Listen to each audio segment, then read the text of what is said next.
Gemini, this is Cindy from the New Moon Tarot. I'm a witch and a tarot card reader, and this is a general love reading for Sun, Moon, Rising Venus, Gemini for the week of October 4th. If this one isn't resonating so much, Gemini, go ahead and check out your natal chart and my other readings, specifically your Moon and Venus signs. You may want to do that anyway, since there could be messages there for you.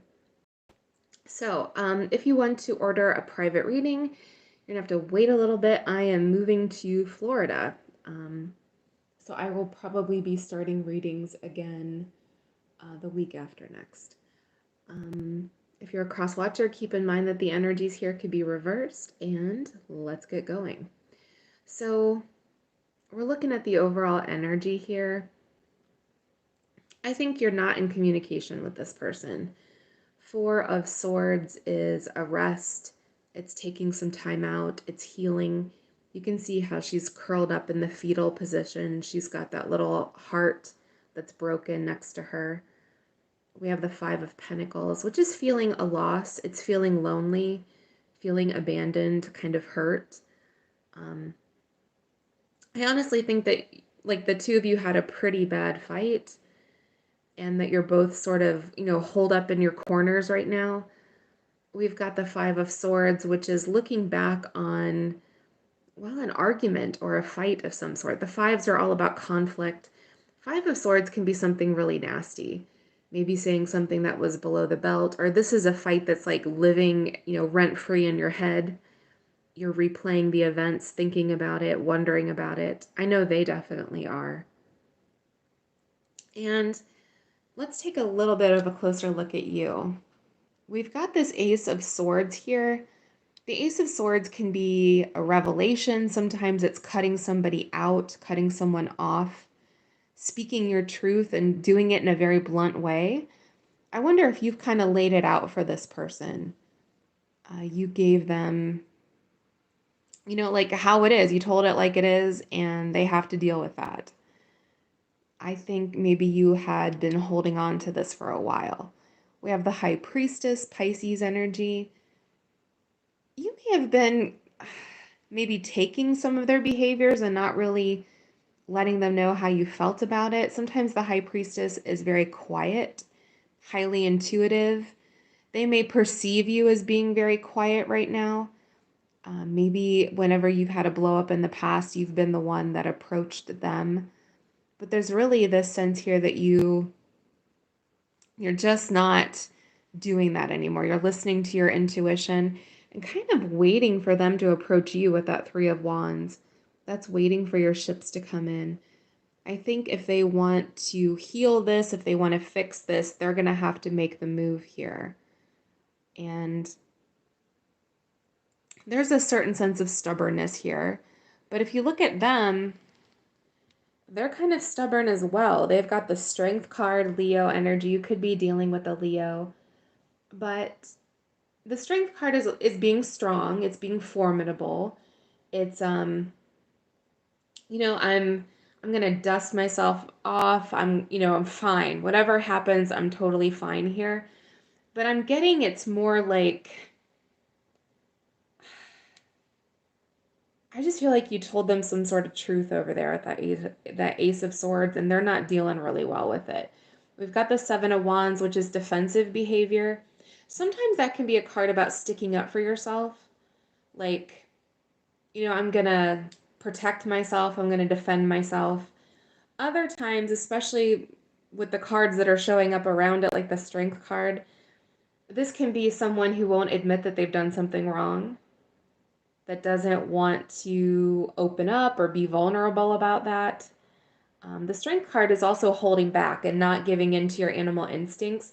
So I wonder if their instinct is to contact you and be in touch with you, but maybe they're afraid it would make them look weak. That's a possibility here. We've got the Emperor in reverse. This is Aries energy. He's the divine masculine, the father, the husband. He usually brings order to chaos, but in reverse, this is either a chaotic person who doesn't really have their stuff together, or it's someone who's a control freak. Someone who, they like things their way and they have trouble compromising. either one of those could be true here. Maybe you kind of unconsciously or subconsciously kind of pushed a button with them. And we've got the Five of Wands in reverse. So I know that the two of you are like silent, like their silence isn't going to last long, basically. Five of Wands in reverse is wanting to make amends. It's wanting to make things right. It's apologizing. Seven of Cups in reverse is getting clarity. I think they need to cool down. That's the word that's coming to mind. They're cooling down. They're getting perspective. Maybe seeing things from your perspective. With that Ace of Swords, I just feel like you kind of laid it out for them.